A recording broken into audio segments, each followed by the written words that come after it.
Okay. First, I'm joined by Senators Durbin, Hirono, and Padilla. And first, after watching Judge Jackson before the Senate Judiciary Committee, my respect, my admiration for her has never been higher.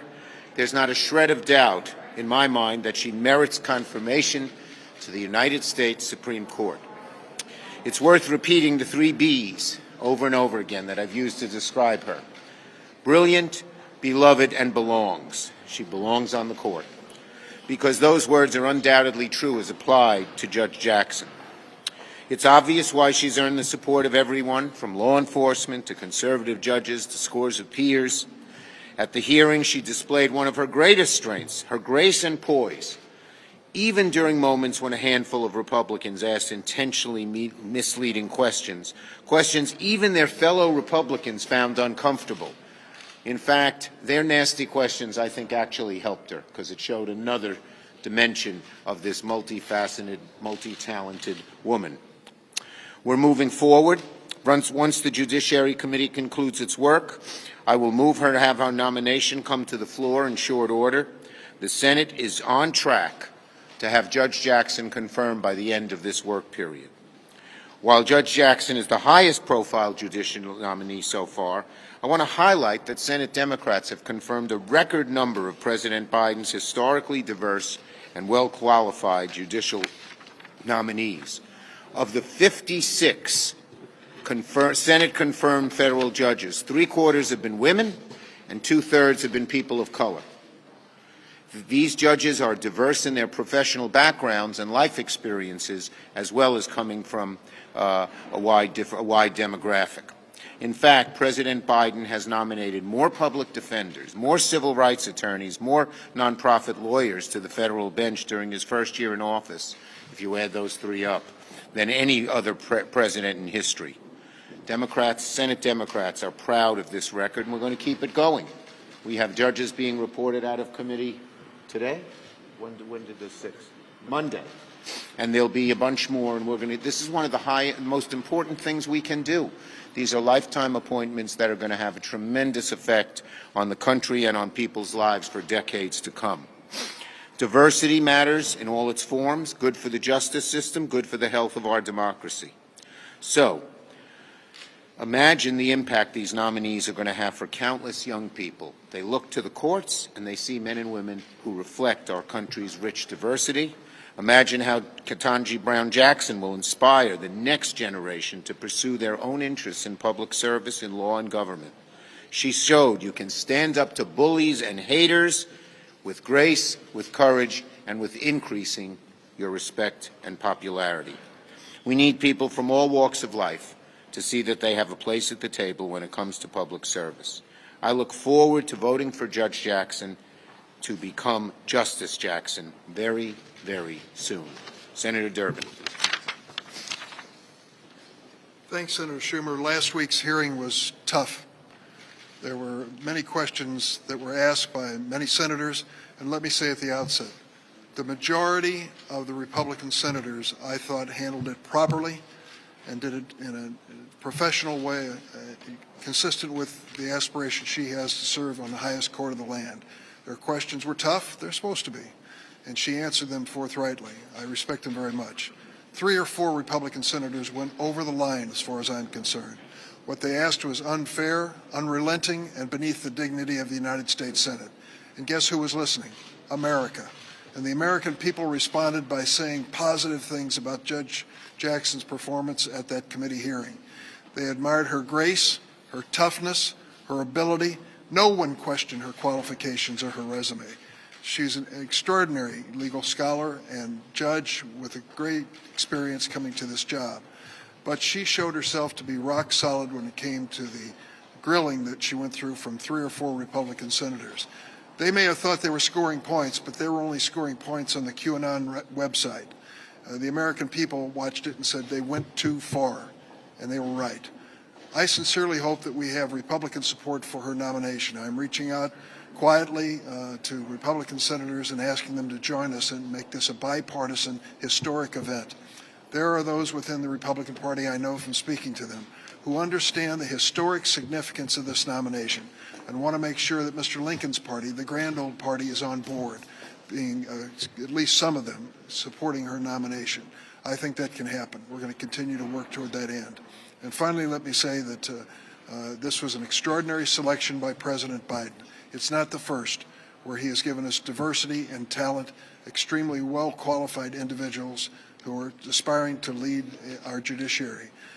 This is a legacy of the Biden administration which we are working to solidify, and Judge Jackson is the best of the best. Thank you. Senator Hirono. Thank you. I share the sentiments of my colleagues with whom I am proud to be here in support of Judge Jackson. She showed us what judicial temperament is. Calmness in the face of unfounded, unsubstantiated attacks by some members of the committee.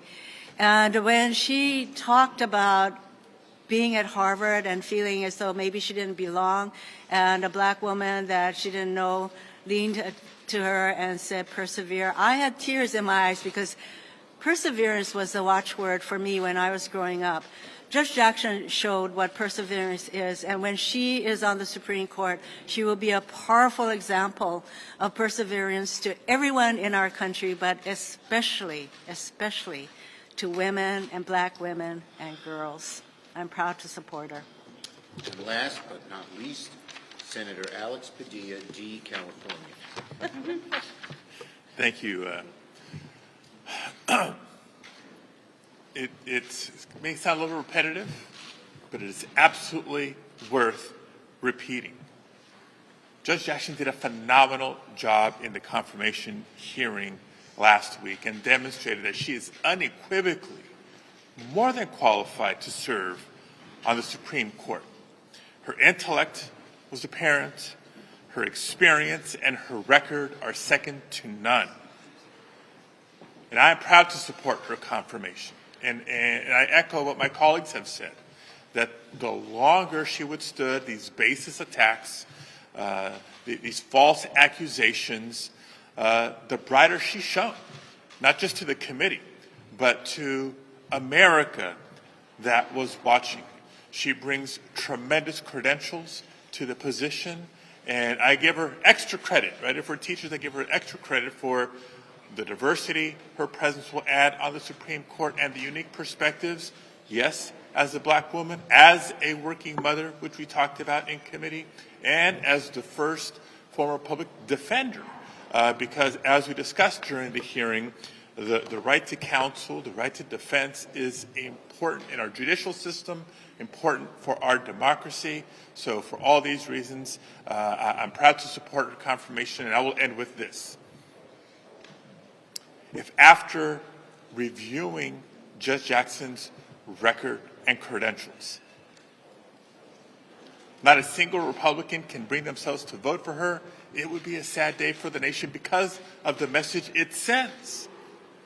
If Republicans are genuine in suggesting that we need to also work towards restoring faith and confidence in the judiciary, including the highest court in the land, there is no reason they shouldn't be supportive. Judge Jackson has earned bipartisan support from the United States Senate. Thank you. Thank you, Senator D. California. Go ahead, Manu. Given that you have the power to set the schedule and how important it is to send a message to Russia, why not file cloture this week on a Russia trade bill to overcome Rand Paul's objection and get this bill passed? Senator Cardin and Senator Paul are negotiating right now to see if they can come up with a compromise. Why not file cloture? Next. Now, we talked last week about this COVID money here. If you're going to have Jackson's nomination on the floor and get that done to the end of this work period at the end of next week, that sounds like this COVID deal, with, even if there is a deal, is it going to be on the calendar until late April? Is that going to be a problem? And will that meet the deadline if they're going to approve the Look, the sooner we can do this, the better. Senator Romney and I met last night, and we are trying to come to an agreement. He was going to try to persuade his Republican colleagues that the agreement we've come for, which is fully paid for, that the agreement that the ideas we talked about, we didn't shake hands on an agreement, can get the support of 10 members of his caucus, and then if we can get a time agreement, we can move it rather quickly. That's our goal, because it can't wait. This is too important. We need the therapeutics. They're brilliant. They're great. But if we get, God forbid, another wave of COVID comes and we don't have those therapeutics, the vaccines, we need newer vaccines. We need vaccines to deal with the fourth booster that they've just approved today for people over 50. And we also need testing. If COVID comes upon us, again, another variant, and we are not prepared, and it takes 2-3 months to get going, and by then the new variant has its tentacles deep in our society, woe is us. So this is very important. This should not be a partisan issue. This is about the future of America. Go ahead, Burgess. Where do things stand right now with Senator Manchin and another reconciliation? Look, there are ongoing discussions between Senator Manchin and many senators. It's a high priority on our caucus to try and move forward on reconciliation. It's going to be hard. We know that. We'll try to get as much done as we can that gets 50 votes. That's where we're at. There's a ways to go. There's a ways to go. The Iranian foreign minister says that this country has demanded that the United States delist the Islamic Revolutionary Guard Corps from the list of terrorist organizations. Are you and other Democrats? Yeah, we haven't seen the proposals yet, so we're not commenting.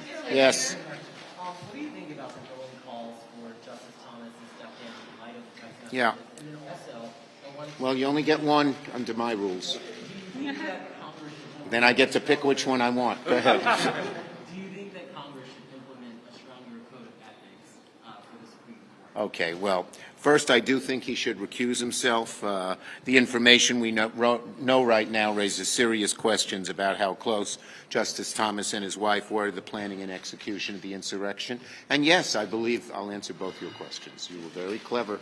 I think there should be some kind of code of ethics for Supreme Court justices. Last one. Well, specifically looking into the ruling that we've already played a part in regarding the Nora file, do you think that there needs to be an investigation into this? Well, the January 6th committee is investigating and doing a good job, and I think they will turn over every stone, and we await to see the outcome. But there's enough evidence already, I believe, that he should recuse himself.